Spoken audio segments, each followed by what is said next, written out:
Buenas tardes a todos. Mi nombre es Tania Fleitas Kanounikov, soy oncóloga e investigadora del Hospital Clínico de Valencia y coordinadora científica del proyecto Legacy. Queremos daros la bienvenida a esta charla divulgativa sobre los síntomas de alarma y los factores de riesgo asociados al cáncer gástrico, donde contamos con la presencia de distinguidos panelistas, entre ellos la doctora Constanza Camargo. Ella es investigadora de la Unidad de Epidemiología del Cáncer en el NCI en Estados Unidos. El profesor Javier Gisbert, que es jefe de la Unidad de Inflamatoria Intestinal del Hospital de la Princesa y es el investigador principal del registro europeo del Helicobacter pylori.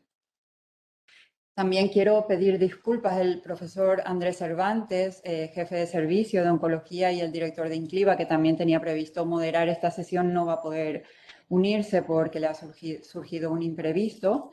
Y también contamos con investigadoras de nuestro grupo y también las que son las project managers de nuestro proyecto, que son Elena Jiménez y Ana Miralles.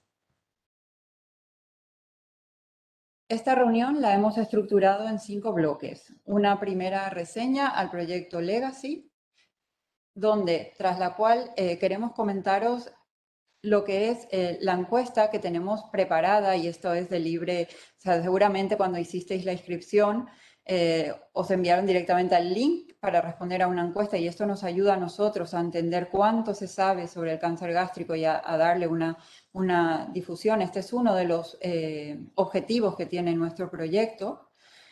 Entonces, bueno, comentaremos un poquito al respecto y si nos ayudáis a darle difusión a esta actividad, nos ayudaríais mucho. Posterior a lo cual, la doctora Constanza Camargo nos va a ilustrar con aquellos aspectos epidemiológicos y los factores de riesgo más relevantes del cáncer gástrico, tras lo cual yo comentaré sobre los síntomas, pero finalmente daremos paso a la discusión, donde los panelistas responderán a todas vuestras preguntas, y para ello sería muy importante si podríais utilizar el chat para ir enviándolas a lo largo de la charla, y así pues podemos abordar todas ellas al final en la discusión. El consorcio Legacy es un consorcio internacional que integra 9 centros clínicos de Europa y Latinoamérica, un centro de bioinformática y la Asociación Europea de Pacientes. El objetivo principal del proyecto Legacy es mejorar los resultados del cáncer gástrico mediante la aplicación de medicina personalizada en los 3 niveles de prevención. Por una parte, mediante una estrategia educativa, también mediante un mejor registro de los datos de pacientes que acuden al hospital. También pensamos que estrategias nos pueden ayudar a llegar a una detección precoz y a mejorar los circuitos de los pacientes, y también a entender si hay diferencias entre las poblaciones europeas y latinoamericanas que debamos abordar de forma diferente. Nuestro proyecto busca eso, mejorar el pronóstico del cáncer gástrico, ya que lastimosamente cuando llegan los pacientes a nuestra consulta muchas veces es tarde, y este es un problema global. Por tanto, necesitamos estrategias globales y hacerlo de una manera integral. Ahora, este es uno de los estudios clínicos donde, como comentaba, lo que buscamos es saber cuánto también sabe la gente sobre el cáncer gástrico, y bueno, y una actividad es esta charla divulgativa. Habréis recibido, como comenté, al inscribiros a este simposio un link para realizar dicha encuesta, y si no lo habéis podido hacer, pues sería interesante que podáis hacerlo y también compartirlo. Con este código QR pues, se puede tener directamente acceso a dicho link. La idea es, luego de realizar esta primera encuesta, recibiréis información mediante un vídeo que dura unos 3 minutos y también información escrita, que, bueno, pues la idea es dar esa educación, y sobre todo queremos saber también si al final el mensaje queda. Por ello recibiréis un correo electrónico entre 1 y 3 meses después de haber participado, donde haremos las mismas preguntas, básicamente para saber si nos hemos quedado con los mensajes clave. Entonces, ahora la doctora Constanza Camargo nos comentará sobre aquellos aspectos epidemiológicos y las causas más relevantes del cáncer gástrico.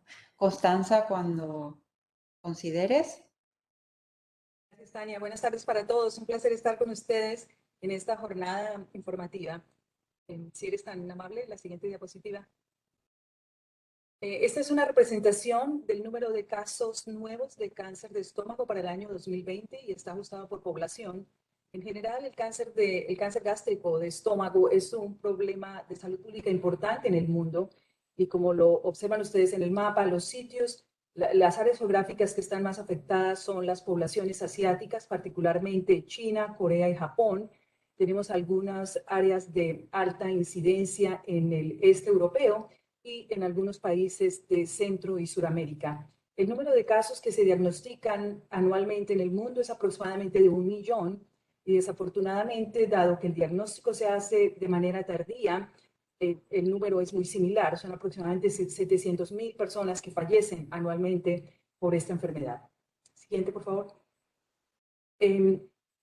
Vemos que en todas las poblaciones hay un exceso en el riesgo de cáncer de estómago en hombres. Como lo ven ustedes, esta es una representación de la incidencia, el número de casos nuevos ajustado por población en diferentes áreas en el mundo. Y los hombres tienen un riesgo mayor de desarrollar cáncer de estómago, es aproximadamente 2 a 1. Pensamos que algunos de los factores de riesgo pueden explicar esto, pero también se consideran que hay factores biológicos que podrían estar involucrados en esta diferencia por sexo. Siguiente, gracias. Estos son unos datos un poco más cercanos a ustedes. Esta es la representación de la mortalidad por cáncer de estómago en España. Se considera que España tiene un riesgo intermedio de cáncer de estómago. La incidencia en personas mayores de 25 años es aproximadamente de 11, es algo intermedio. La mortalidad es aproximadamente de 8 y la sobrevida a 5 años de los pacientes con cáncer de estómago es desafortunadamente muy baja, es aproximadamente del 30%. Y como lo ven ustedes en el mapa que muestra cuáles son las zonas más afectadas, vemos que la región de Castilla y León es donde se concentra la carga de la enfermedad en España. El cáncer de estómago se considera una enfermedad multifactorial, lo que quiere decir que hay muchos factores que están involucrados. Sabemos que la infección por Helicobacter pylori es un factor primario importante de los que están reconocidos, pero existe una interacción con otros factores de riesgos, tales como el hecho de fumar, el hecho de tomar, la falta el bajo consumo de frutas y verduras, y algunos factores de susceptibilidad genética que podrían estar involucrados. No se conoce con exactitud todas las interacciones y es algo que estudiamos de manera activa. Esta es una representación del número, de la proporción de individuos en el mundo que están infectados por Helicobacter y los números, las áreas que están en rojo son las áreas de mayor prevalencia de la infección. Como ven ustedes, es una infección realmente común, aproximadamente un 50% de la población mundial. Se cree que aproximadamente 4.4 billones de personas están infectadas por Helicobacter. Como ven ustedes, las áreas de mayor prevalencia de cáncer de la prevalencia de Helicobacter están en el continente asiático, el continente africano y en algunas partes de Centro y Suramérica. Se considera que Europa tiene en general una prevalencia baja de la infección, similar a lo que vemos en Norteamérica. Siguiente, gracias. La prevalencia, la exposición a esta infección bacteriana de Helicobacter ha declinado en las últimas décadas y esto explica por qué también el riesgo de cáncer de estómago ha también declinado. Dado que esta infección es de transmisión oral fecal, el hecho de que en las últimas décadas tengamos acceso a refrigeración, al uso de antibióticos, a mayor higiene, ha hecho que la infección se retrase y en algunas poblaciones no se dé de manera temprana, que es realmente el problema en el cáncer de estómago, que la infección se adquiera de manera temprana y sea permanente. Siguiente, gracias. En general, en todos los pacientes que se infectan por Helicobacter, vemos una inflamación en la mucosa gástrica muy leve, que en general es asintomática. Sin embargo, en un porcentaje reducido de pacientes vemos el desarrollo de lo que consideramos una gastritis atrófica que puede, como lo muestro a la derecha, puede progresar variablemente a lesiones más avanzadas que denominamos metaplasia intestinal, displasia. Como lo ven ustedes, se considera que la edad a la que una persona, si está infectada de manera temprana, desarrolla atrofias aproximadamente a los 40 años, y si esta persona, ¿no? esta infección progresa en el tiempo, más o menos a los 60 años desarrollaría cáncer de estómago. Entonces tenemos una ventana de intervención de casi 20 años, pero desafortunadamente no tenemos aún todas las herramientas para intervenir en este proceso de progresión multietápico. Gracias. Siguiente. En términos de qué podemos hacer para prevenir y controlar el cáncer de estómago, entonces, de cierta manera hemos tenido un fenómeno natural en el que se ha visto una reducción en la exposición a Helicobacter, y por eso en muchas poblaciones de países desarrollados vemos que el cáncer de estómago es mucho más raro. La infección por Helicobacter puede erradicarse con antibióticos, y esto hay específicamente algunos grupos de pacientes que se benefician de la erradicación. En términos de lo que podemos hacer nosotros como población general, es tener algo de tratar de impactar los cofactores, como por ejemplo dejar de fumar. Sabemos que el alto consumo de sal es un factor de riesgo para cáncer de estómago, entonces idealmente hacer una reducción en el consumo de sal, incrementar el número de porciones que consumimos diariamente de frutas y verduras frescas. Y en este punto quiero llamar la atención al Código Europeo contra el Cáncer, que es algo que la Organización del Mundial de la Salud ha definido para algunas regiones. Este es específicamente para Europa, y algunas de las cosas que mencioné están dentro de ese código, que es importante conocerlo, y particularmente esta semana, ya que el viernes celebramos el Día Mundial contra el Cáncer. En términos de tamización, en algunas áreas de alto riesgo asiáticas, se hacen endoscopias para ver si las personas tienen cáncer temprano o lesiones preplásticas avanzadas, pero desafortunadamente no en todas las poblaciones se hace. Esa sería alguna manera de intervenir, pero pues para poblaciones de riesgo intermedio como España y algunas zonas en Latinoamérica, pues todavía nos faltan herramientas, y es lo que estudiamos activamente para ver cómo podemos solucionar este problema. Muchas gracias por su atención, y quedo al pendiente de cualquier pregunta al final de la sesión. Gracias. Muchas gracias, Constanza. Y bueno, yo quería añadir a lo comentado por Constanza cuáles son los síntomas que se asocian al cáncer gástrico. Bueno, uno de los problemas principales que tenemos es que muchas veces no da síntomas hasta etapas muy avanzadas de la enfermedad, o también confundimos esos síntomas con patología benigna. Pero bueno, entre ellos los más frecuentes son la indigestión o la acidez estomacal, el dolor o malestar en el abdomen, las náuseas y vómitos. A veces, bueno, pues son vómitos después de comer o comida no digerida, la diarrea o el estreñimiento, una sensación de saciedad precoz, o sea, de sensación de hinchazón del estómago después de comer, la pérdida de apetito, la sensación de que la comida se atasca en la garganta al comer, la debilidad y fatiga sin que tengamos claro el motivo, vómitos de sangre o sangre en las heces, y la pérdida de peso inexplicable. Y ya sin más, me gustaría sí ahora abrir paso a la discusión, donde creo que sobre todo, bueno, pues dudas grandes que existan. Ahora sí necesitamos la participación de todos para poder hacer esto más activo y que realmente sea útil. Aprovechemos la oportunidad de contar con estos panelistas. Pues una primera pregunta que yo me hago es verdad que tenemos el screening extendido en Asia porque es prevalente en esas áreas. Mi pregunta es, ¿cuál sería la estrategia que deberíamos abordar para poder, para hacer un screening dirigido, digamos, en poblaciones europeas y latinoamericanas? La lanzo tanto para Javier y para Constanza.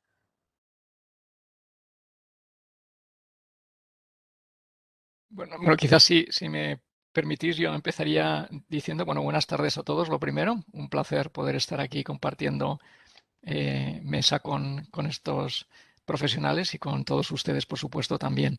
Entonces, lo primero aquí que cabría plantearse es si hay que hacer un cribado o un screening de toda la población, independientemente de los síntomas, ¿no? Que es un tema muy relevante porque, como nos ha explicado muy bien Constanza, la causa fundamental del cáncer gástrico es la infección por Helicobacter pylori. Por lo tanto, si elimináramos de la faz de la Tierra esta infección, estaríamos eh, prácticamente haciendo desaparecer también el cáncer gástrico. No en todos los casos, pero sí probablemente en un 80-90% de los mismos, ¿no?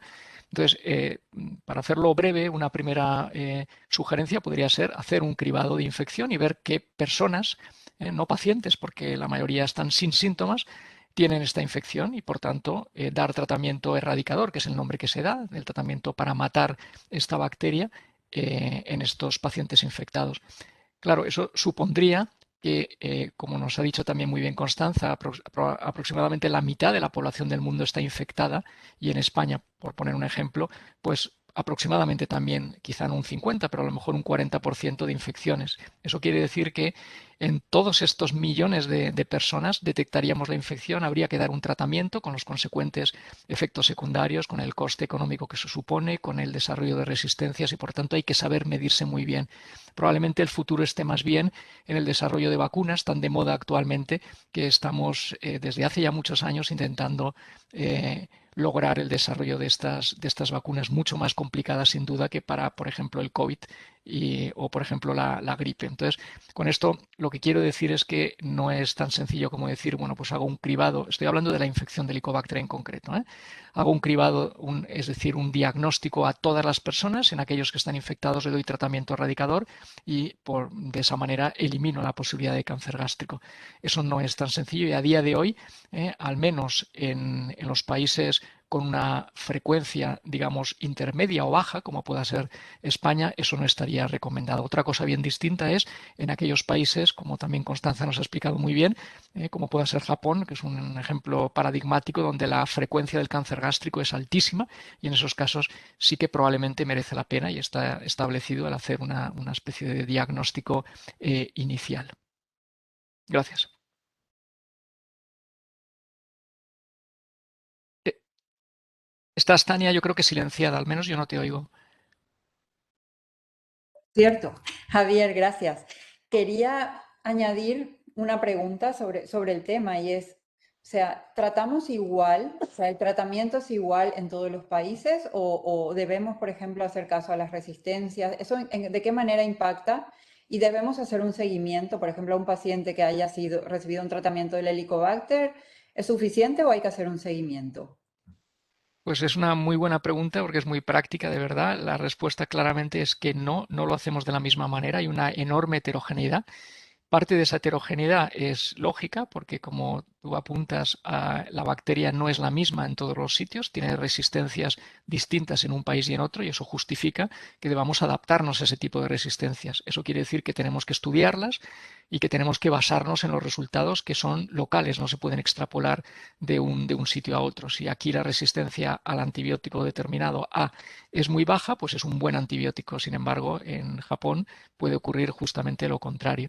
Entonces, en esa parte totalmente de acuerdo con que exista esa heterogeneidad. Y hay otra parte de la heterogeneidad que ahí tenemos que entonar mea culpa porque claramente no es justificable. Es decir, es sencillamente consecuencia de que no tenemos unos criterios perfectamente establecidos, no sabemos al 100% perfectamente cuáles son los tratamientos ideales en cada medio y nos falta, digamos, estar a lo mejor un poquito más al día en ocasiones. En el registro europeo que Tania ha mencionado, que yo tengo el honor, el placer de coordinar en Europa, que participan pues 30 países europeos con un montón de pacientes ya que han participado en él, unos 50.000, nos hemos dado cuenta de que hay más de 100 variantes de tratamientos distintos, cosa que evidentemente no es permisible y no debería serlo, no debería ser adecuado. Pero bueno, más allá de estas críticas, lo que sí que es cierto es que el tratamiento tiene que ser específico de cada medio, al menos de cada país. Y a lo que comentabas de la segunda pregunta, Tania, de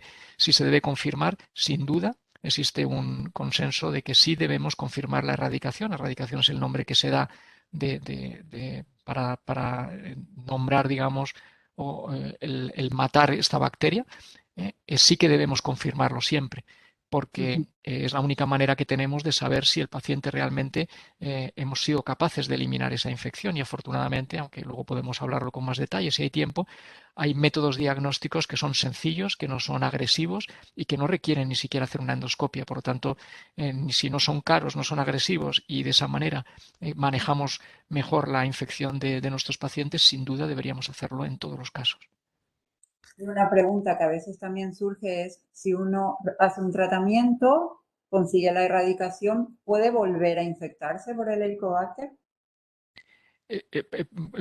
Tania, si Constanza, por favor, quieres contestar cualquier pregunta, no dudes en decirlo, que no quiero en absoluto monopolizarlo. O sea que, por favor, siéntete libre de intervenir cuando tú quieras. De ninguna manera, Javier, pero tú eres mucho más experta en esta área. Por favor, continúa. No, Gracias. en absoluto. Esa es una muy buena pregunta también, Tania, porque también es algo que preguntan mucho los pacientes. Es raro el paciente que se va de la consulta después de haberle puesto el tratamiento erradicador sin preguntar eso que acabas de decir. Y la respuesta, para hacerlo breve, es que la probabilidad es mínima. Eso lo hemos estudiado en un número muy elevado de pacientes y es en torno al 1 o 2%, es decir, no es 0%. En medicina raramente, en biología raramente hay 0% y 100%, pero claramente la probabilidad es muy, muy baja. Por lo tanto, una vez matada, una vez erradicada la infección, nos deberíamos olvidar y no volver a hacer ninguna prueba de control, a no ser que las cosas se tuerzan o que reaparezcan los síntomas. Muchas gracias. Y Constanza, la pregunta es, si un paciente tuvo una infección por Helicobacter y luego desarrolla una gastritis, ¿cuáles son las lesiones que para nosotros como médicos, y bueno, y también el paciente un poco, tenemos que hacer un seguimiento y decir qué es lo que tenemos que vigilar de riesgo y cómo hacemos esa vigilancia? Sí, como lo mostré, el cáncer gástrico, a diferencia de otros tipos de cáncer, tiene claramente definido unos estadios. Y esos estadios, si tuviéramos las herramientas, podríamos intervenir y, ¿no?, obstaculizar el desarrollo de cáncer. Particularmente en estómago, se estima que aproximadamente un 10% de los pacientes infectados desarrollan lo que llamamos atrofia, y esta atrofia de manera variable progresa. De las lesiones que se consideran de importancia, está la atrofia severa, que la definimos como cuando esta lesión de pérdida de las glándulas del estómago se extiende hacia la parte más proximal del estómago. En general, el Helicobacter se coloniza la parte distal del estómago, donde el estómago se conecta con el intestino. Porque en la parte proximal es donde se produce el ácido del estómago y eso protege esa mucosa, pero cuando hay una infección de muchos años, el Helicobacter de alguna manera llega a impactar la parte proximal del estómago y extiende su infección. Entonces, pacientes que tienen lesiones que se extienden hacia el cuerpo gástrico, y en general un tipo de atrofia que es la denominada metaplasia intestinal, esos pacientes deberían ser seguidos y es lo que se recomienda. Javier es uno de los expertos del grupo europeo que recomienda seguimiento de pacientes con atrofia severa y metaplasia, porque Y ese ya es un número reducido de pacientes. para la gente que no está muy familiarizada con términos médicos, ¿qué quiere decir lo de la atrofia y lo de la metaplasia? Ok, te voy a tratar de dar una definición y Javier, si al caso complementas. Entonces, la atrofia en general es la pérdida de las glándulas del estómago. Y particularmente esas glándulas son importantes porque esas glándulas tienen las células que producen el ácido que protege al estómago. Hace muchos años se consideraba que como el pH del estómago es tan bajo, aproximadamente 2 o 3, eso protegía el estómago y se consideró hace muchos años que el estómago podría ser un órgano estéril, pero luego se ve que desafortunadamente pues que no es así. Y esto de hecho puede tener algunos beneficios. El Helicobacter tiene unas características naturales que lo protegen de esa acidez. Entonces, lo que pasa en la atrofia es que las glándulas se pierden y luego en algunos pacientes en esos espacios hay un crecimiento de un nuevo tejido, de unas nuevas células que se parecen a las células del intestino y por eso se llaman metaplasia intestinal. Es como un tejido intestinal que sale en el estómago. ¿Y cómo se puede vigilar, Constanza? En general, en los pacientes con atrofia severa y pacientes con metaplasia severa, lo que se hace es un seguimiento endoscópico, se hace una observación directa, se toman algunos fragmentos de tejido para determinar la extensión y es en primera instancia observación cada 2 o 3 años en esos pacientes para ver si hay alguna progresión a una lesión más severa que podría ser displasia o podría ser cáncer.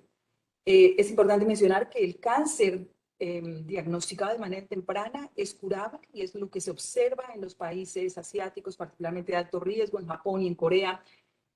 Los pacientes desarrollan cáncer de estómago temprano y les hacen resecciones como de algunas partes del estómago sin necesidad de quitar el órgano. Y una persona puede desarrollar un cáncer y es tan bueno el sistema de cribado en Corea y en Japón que una persona tiene inclusive la posibilidad de desarrollar otro nuevo cáncer de manera independiente y sigue viviendo. Se muere de cualquier otra cosa, pero no de cáncer de estómago. Desafortunadamente es un modelo que no se puede replicar en otras áreas. Gracias, Constanza. Aquí tenemos algunas preguntas más de los oyentes que nos preguntan, por una parte, si... Uy, perdón, que no, el ratón aquí no sé si podéis leerlas, sino vosotras. No, las leo yo. Uno de los participantes pregunta si se pueden revertir las secuelas de la gastritis crónica. Ya no sé más. Y luego otra de las preguntas, las lanzo todas y luego las contestamos. ¿Cuáles son las principales secuelas de padecer una infección de Helicobacter pylori? ¿Y cuál es la relación entre la enfermedad y la alimentación? Javier, tú mismamente comienzas. Si quieres, empiezo yo con la primera.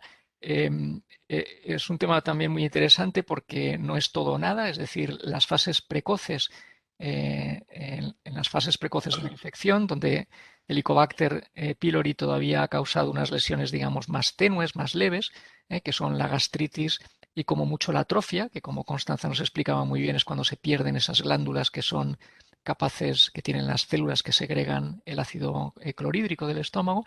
Ahí todavía es posible que una vez que se mata la infección, reviertan las lesiones. Sin embargo, no quiere decir en todos los casos, pero sí en un porcentaje muy relevante. Sin embargo, cuando ya aparece esa sustitución de ese otro tejido distinto, ¿no?, que es la metaplasia intestinal, ahí sí que en gran parte de los casos puede ser, digamos, irreversible. Y por eso lo denominamos como el punto de no retorno, ¿no? De alguna manera, llegado a ese punto, no podemos resetear totalmente el reloj del estómago. Eso no quiere decir que no sea beneficioso el matar la bacteria incluso en esos estadios tan avanzados, porque es como que aunque no vuelvas a la línea, digamos, de salida de inicio, al menos sí que de alguna manera enlenteces o incluso permites parar la evolución o la progresión de la enfermedad. O sea que siempre, ya sea precozmente, idealmente o más tardíamente, es bueno erradicar la infección. Gracias. Yo comienzo por la última, entonces, que es lo de los factores de dieta. Sí. Pues como lo comentaba, no hay una interacción de varios factores para el desarrollo de cáncer de estómago.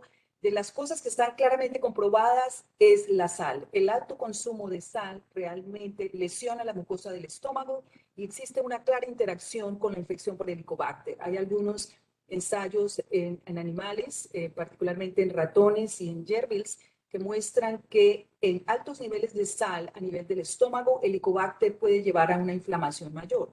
Entonces, la reducción de sal es crítica, ¿no? Alimentos encurtidos, que creo que de alguna manera es lo que puede estar pasando en las zonas de alto riesgo en España, es alto consumo, ¿no?, de alimentos preservados con alto consumo de sal.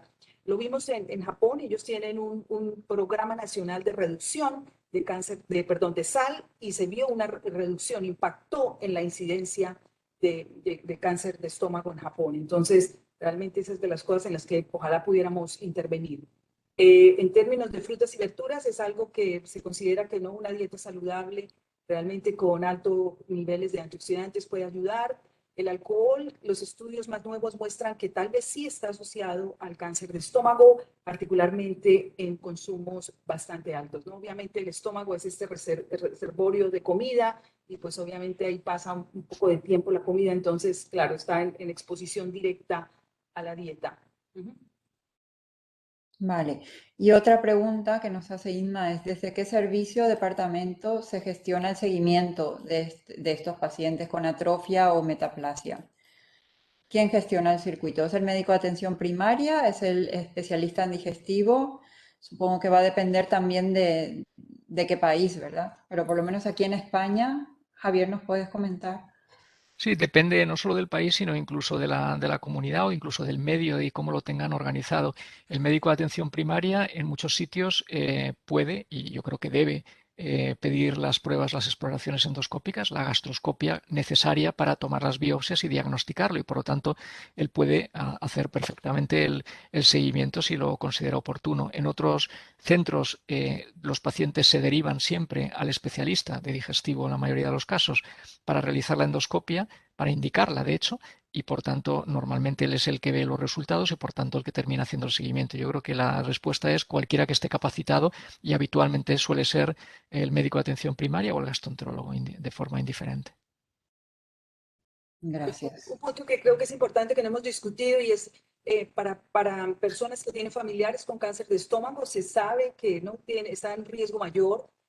Todavía no es muy claro si es porque hay una susceptibilidad genética o es por el hecho de que comparten ese helicobacter, porque en general en las zonas de alto riesgo el helicobacter se adquiere de manera temprana y lo adquirimos de nuestras madres. Entonces, obviamente, el entorno intrafamiliar de hermanos, por ejemplo, se comparte más o menos el mismo helicobacter. Entonces, a veces hay como algunos grupos familiares en los cuales hay mayor riesgo. Entonces, si alguien tiene algún familiar de primer grado con cáncer de estómago, esos pacientes, esas personas deben ser revisadas para la posibilidad de erradicación del helicobacter. Y con término a la atrofia, quiero que quede claro que no es todos los pacientes con atrofia, sino es un grupo muy específico de pacientes con atrofia los que deben ser seguidos.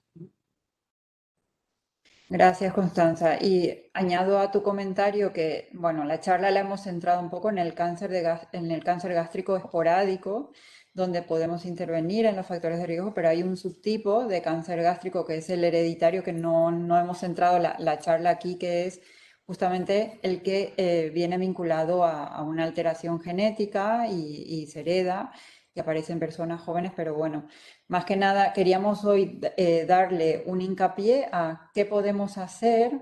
Uno de los objetivos era decir qué podemos hacer para el tumor gástrico esporádico para poder intervenir antes, porque pensamos que es algo muy importante. Javier o Constanza, ¿queréis añadir algún otro comentario, pregunta? ¿Qué tiempo tenemos, Tania?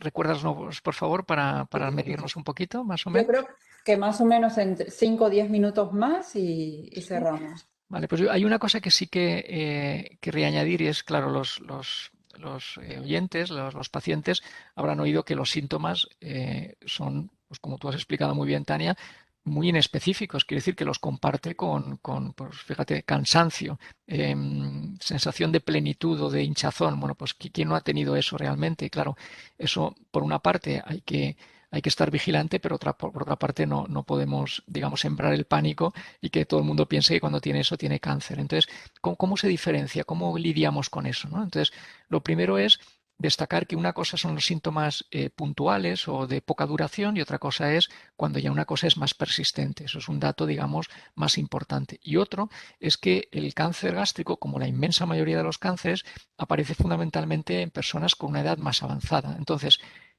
lo que se suele hacer es que cuando un paciente tiene lo que llamamos molestias de este tipo, de digestión, que llamamos de dispepsia, ¿no? Es el nombre que se utiliza, ponemos un punto de corte habitualmente en una edad que en España en concreto existe el consenso, no es una opinión mía personal, sino que está consensuado entre, digamos, los expertos, que está en 55 años, aproximadamente 50, pero vamos, 55 años es el punto. De modo que si los síntomas aparecen en una persona que se denomina joven, para mí joven es una persona que tiene 50, 60, 70 años, mientras esté bien es joven, pero bueno, para entendernos, ¿no?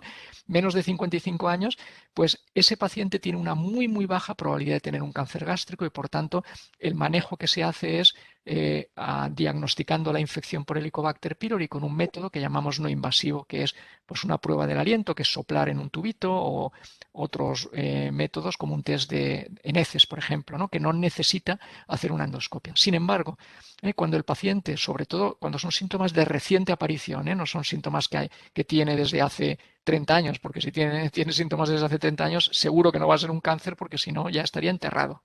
Entonces, si tiene más de 55 años y sí que aparecen estos síntomas de nueva aparición y son un poquito persistentes, ahí sí que ya hay que tener un poquito de cuidado y probablemente deberíamos hacer una endoscopia para, precisamente como tú indicas, tener un diagnóstico lo más precoz posible, dentro de que lamentablemente muchos de ellos son en fases avanzadas, pero por lo menos intentar pillarlo en la fase más precoz. ¿Y estas pruebas para detectar el Helicobacter están disponibles en el centro de salud, en el hospital? ¿Quién las solicita? La solicita una vez más el médico que sabe cómo utilizarlo y se conoce el tema. Y eso puede ser perfectamente, y de hecho debería ser, en el centro de atención primaria. En la mayoría de los centros, al menos en lo que yo conozco en el entorno de Cataluña y de Madrid, la mayoría de pero desde luego en Valencia también, en muchos centros de atención primaria tienen disponible estas dos técnicas que digo, ya sea la prueba del aliento o el test de antígeno en heces, que es como se llama, ¿no? En algunos solo tienen una o tienen otra, pero en la mayoría lo tienen. Y si no está disponible, pues en los centros, en la inmensa mayoría, por no decir todos los centros de la sanidad pública, hospitalarios me refiero, tienen disponibles estos métodos diagnósticos. Muchas gracias. Constanza, ¿quieres añadir algún mensaje final que creas que sea importante para educar? Dar un poquito de eco a los comentarios de Javier. No hay que estresarse si alguien dice no tengo Helicobacter o que personalmente no tengo Helicobacter. Hay que consultar al médico. Como comentamos, más de 50% de la población en el mundo tiene Helicobacter y solo hay 1 millón de casos anuales. Entonces, es realmente un evento raro en pacientes infectados.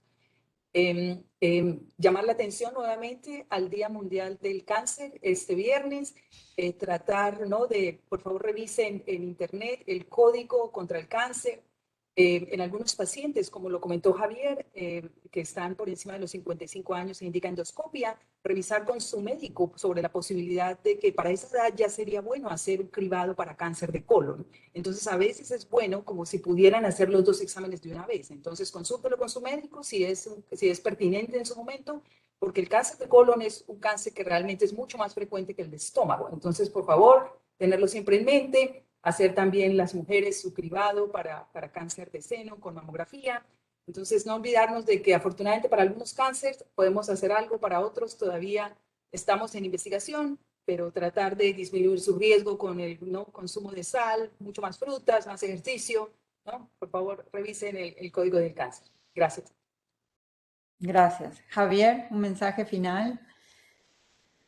Bueno, por ahondar un poco en el tema, el hecho de que la mitad de la población o más esté infectada y solo una pequeñísima proporción de pacientes tenga cáncer o otra patología relacionada con la infección por Helicobacter, bueno, lo que viene a traducir es que todavía nos queda muchísimo por investigar, porque el resultado final va a depender de que la bacteria sea más o menos virulenta, más o menos agresiva. No todas las bacterias son iguales, como ocurre con cualquier animal. Por otra parte, depende de la susceptibilidad del huésped, es decir, del paciente. No todos los pacientes responden de la misma manera a la misma infección, ¿vale? Y por otra parte hay factores ambientales de alimentarios, por supuesto, pero también el alcohol y fundamentalmente el tabaco, que pueden modular. Entonces, de esta compleja, digamos, interacción sale finalmente el riesgo. Y eso, lamentablemente, aún hoy en día no podemos definirlo con precisión. Así que nos toca y tenemos muchos deberes por delante. Muchas gracias. Pues yo creo que, si os parece, podemos cerrar esta sesión de hoy. Creo que ya no nos quedan más preguntas en el chat por contestar, y lo que quiero es agradecer primero a la participación de todos, a nuestros panelistas por su apoyo fundamental, porque creo que hoy hemos resuelto muchas de las dudas que surgen en el día a día, y a mí me las preguntan en la consulta, y desde luego creo que pueden ayudarnos a pensar en estrategias para llegar antes, ¿no? Y a realmente establecer estrategias que ayuden a prevenir y a llegar a tiempo, estrategias de prevención temprana. Muchas gracias a todos y bueno, espero que podamos compartir otro panel pronto. Muy bien, Gracias. muchas gracias. Hasta luego. Gracias, un gusto verlos y espero que haya sido útil. Hasta luego. Adiós. Hasta luego.